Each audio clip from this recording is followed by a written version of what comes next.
Hello everyone, welcome back to my channel. Before starting the video, please subscribe and keep watching for more details videos. The request Coco Gauff made to the US Open organizers this year, which she is very glad they granted. Coco Gauff has stormed into the fourth round of the US Open, where she faces a reunion with Naomi Osaka. Gauff is the third seed at the hardcourt Grand Slam and is into the last 16 after a 6-3, 6-1 win over Magdalena Frech. She currently occupies third in the WTA rankings and now meets former world number 1 Osaka in the US Open last 16. Osaka, who beat Daria Kasatkina 6-0, 4-6, 6-3 in round 3, is the 23rd seed at the tournament, which she won in both 2018 and 2020. American ace Gauff is also a former US Open champion, having lifted the prestigious trophy at Flushing Meadows in 2023. Coco Gauff very glad after request granted by US Open organizers.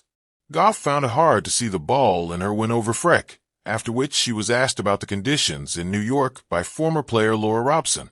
She said on Sky Sports, "You mentioned playing in the morning, but day conditions it felt like helped you as well. Is that something that you're going to request going forward?" Gauff replied, "I mean yes and no. I know that depending on who I play in my next match, there's probably no shot of it being day, but I mean I like the night sessions too.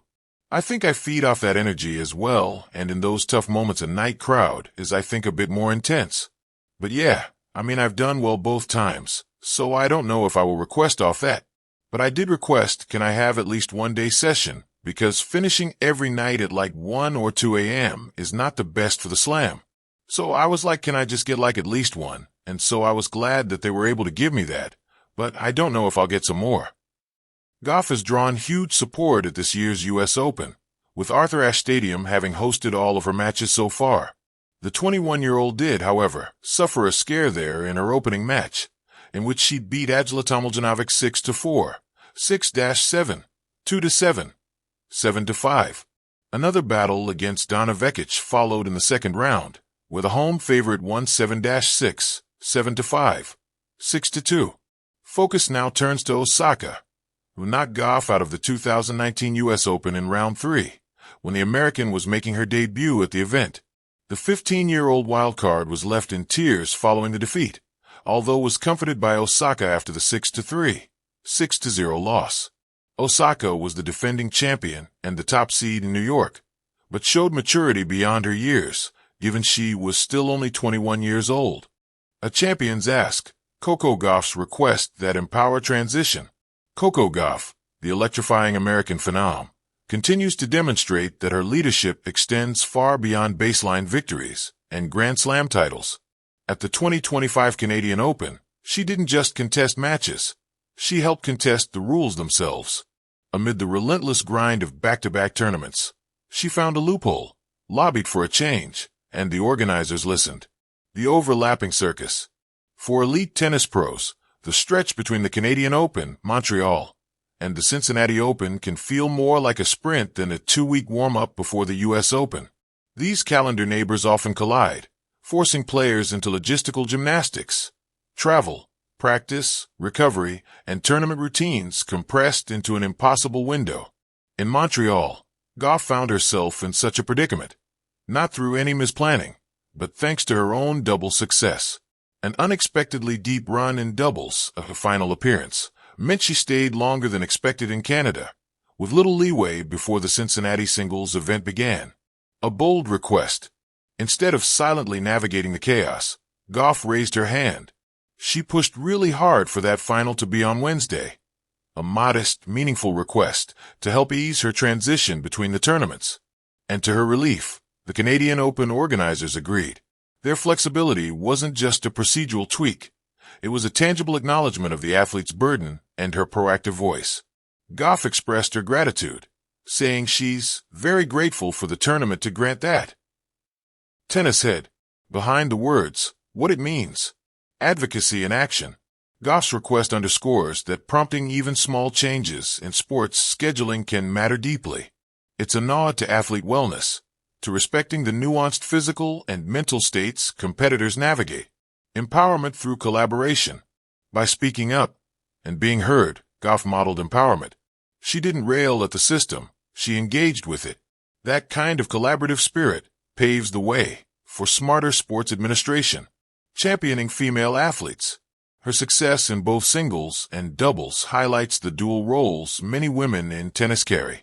By facilitating smoother transitions, she raised awareness of the multifaceted demands female athletes handle behind the scenes. Creative reflection, a short narrative piece. The glare of the lights in Montreal faded that evening. Gauff stared at the glimmering coach's board in the press conference room, her doubles run still fresh, her muscles still buzzing with the thrill of the match. She cleared her throat. "I won doubles last minute," she said, voice steady but earnest. "That means I'll be in town longer. The overlap with Cincinnati is tight.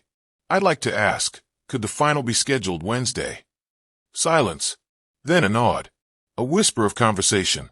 And later, a head pat of agreement. Relief washed over her. Not just because the logistics were eased, but because her voice had been heard. Because she'd taken agency in a system that often runs on tight margins and unyielding timetables. Because, in that moment, a player became a leader. Why this request resonates. Athlete-centered flexibility. Gauff normalized prioritizing athlete needs, redefining what tournament responsiveness can look like. Foresight and preparedness. Recognizing the overlap challenge, she preemptively addressed it, preventing burnout. A subtle but powerful demonstration of professionalism. Small request, big ripple. Though modest, her ask had amplified effects. One tournament, two schedules, countless hours saved in prep and movement. Wrapping up, Coco Gauff's journey through tournaments isn't just marked by powerful forehands and enduring rallies. It's defined by her willingness to speak up for herself and for her peers. Her request to shift the Canadian Open doubles final to Wednesday may sound logistical, but it shines as a beacon. It highlights agency, self-advocacy, and a deeper understanding that athletes are human beings, not schedule entries. Gauff's gratitude in the aftermath wasn't just polite, it was meaningful. Final thoughts. In under 2,000 words, we've celebrated a moment of quiet leadership, a request granted, a burden eased, an athlete acknowledged. Coco Gauff, with her dynamism both on and off court, reminds us that true champions know when to ask, and that the courage to ask can sometimes change the game in unexpected, humane ways.